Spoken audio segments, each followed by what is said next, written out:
So it's time to level up your drone footage with some new moves you can implement with your DJI Mini 2, or any drone for that matter.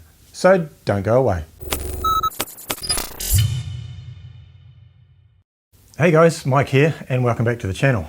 Now not so long ago I shared with you 5 simple moves that you can make with your DJI Mini 2 to get some great cinematic shots, and they were one stick moves. In other words, they were simple but very effective moves that only require you to move one stick. If you haven't seen that video, you really need to check that out, so I'll put a link in the description below. So now I reckon you've had more than enough time to experiment with those and get them dialed in. So in this video we're going to up the ante a little more and look at 3 more moves to add to your repertoire, but building on the skills from before. These ones combine a one stick move, with me so far, with a gimbal move. So they're a little bit trickier than the one stick moves, but still not very tricky. So keep calm, I'm here to help. So just a quick recap. In the last video, we looked at my 5 go-to moves that I always use, so I can get a range of shots that I know I can definitely use to edit a sequence together. And they were the crane, the top down, the ride the line, the ankle biter, and the sideways shuffle. Again, I'll put a link in the description below so you can check out that video in case you wanted to check out that one first before trying these moves. And make sure you stick around until the end of the video where I give you a follow-up tip on the top down shot and what not to do. So you've been through the video and you've gone out and tried the moves, had a bit of practice, and reckon you've got it sussed, eh? Well, the intention with this video is just to build on what you've done so far. I don't want to overload you, so that's why I thought I'd just introduce another 3 moves. Then you can go and practice, add them to your repertoire, get used to them, and then in a future video, I'll add another 3, and so on. Let me know in the comments below if that sort of approach works for you. Okay, so the first one is what I call the chin up, and it's a variation on the super easy ride the line move from my previous video. Just to refresh your memory, the ride the line is when you find a straight line like a row of objects or a road or a bridge or something like that, and simply move forward, and as the name says, ride the line. Now the chin up adds a second move to that one, but don't worry, it's also a very simple move. What you want to do is start your ride the line move, and a little way into it, slowly move the gimbal from its slightly face down position to up, revealing the landscape or horizon in front of you. So again, straight ahead with the right stick and slowly up with the gimbal. Okay, so this one I really love because it makes the viewer feel a bit like they're zooming down into something, and it almost feels like they're going down and closer. It produces a really cool feeling, but is actually really simple.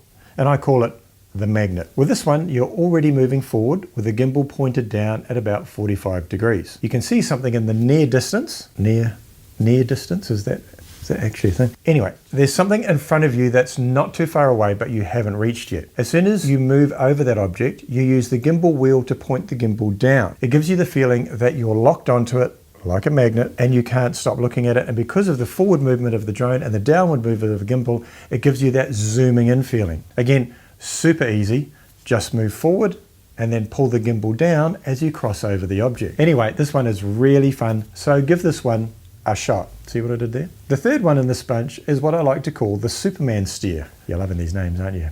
I can tell. Well, this one builds on the crane or straight up shot. You're using the left stick forward to fly the drone straight up with the gimbal level, essentially looking straight ahead. Then when you're passing a point of interest in the frame, you bring the gimbal down, which makes it look like you've locked onto it.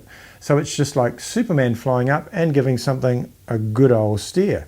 It's similar to the magnet, but you're going up and not forward. Now, as promised, a follow-up tip on the top-down shot. Now, as a reminder, the top-down or bird's eye shot is a very simple shot to achieve. To pull it off, you just get above a subject and point the camera straight down. It's always good if you can combine it with some other form of movement, like moving forward slowly or bringing the drone up so more of the area is visible or revealed. Again, super easy, and it takes advantage of the drone's unique perspective. My follow-up tip on this one relates to not getting too close to the subject you're recording. Now, of course, this does depend on the subject. Some things offer a little more risk than others, but just take it easy, eh? Don't drink and fly. Speaking of that, I've got another follow-up tip that I'll include in the next drone moves video, so make sure you subscribe so you don't miss out on that one. So, not including the bonus tips in this video and the last video, you've got 8.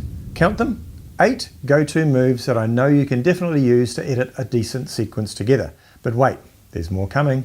you're going to need a bigger sticker. Now, if you like these 3 tips but haven't seen my 5 go-to drone moves to get great cinematic footage, then check out this video to get your drone camera skills off on the right foot. And if it's photos you're into, then check out this video where I give you a quick and simple method to grab some awesome Insta-worthy shots super fast. Cheers, guys.